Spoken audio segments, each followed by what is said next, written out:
Hey everybody, welcome back to our Advent series, A Traditional Christmas. Today we are talking about shepherds.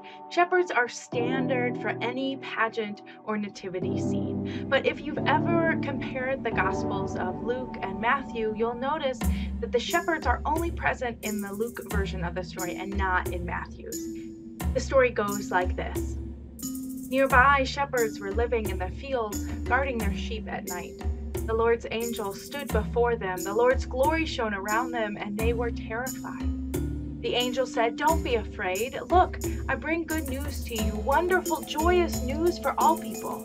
Your Savior is born today in David's city. He is Christ the Lord. This is a sign for you. You will find a newborn baby wrapped snugly and lying in a manger." When the angels returned to heaven, the shepherds said to each other, "Let's go right now to Bethlehem and see what's happened. Let's confirm what the Lord has revealed to us."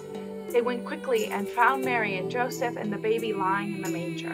When they saw this, they reported what they had been told about this child. Everyone who heard it was amazed at what the shepherds told them. Mary committed these things to memory and considered them carefully.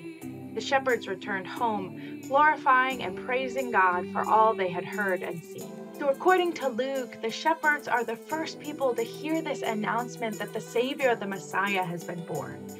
The image of shepherd is pretty complicated in the Bible. There's rich imagery all throughout the scriptures that connects shepherding with the ways that God cares for us.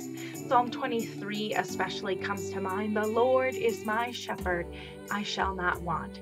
But there are other scriptures too that make this connection between the way God cares for us and the way a shepherd cares for sheep.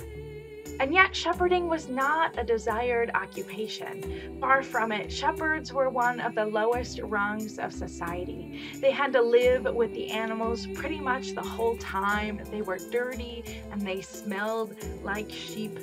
Shepherds were often viewed as being dishonest and untrustworthy.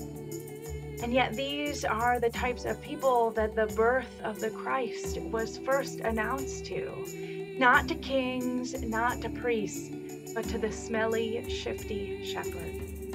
And the shepherds respond by dropping everything to come and find this newborn Christ. Part of the message that the shepherds give to us is that the work that we do, even if it is rewarding and fulfilling, does not ultimately define us. Have you ever rushed to drop whatever it is you are working on at the most inconvenient time to celebrate the presence of God in your life?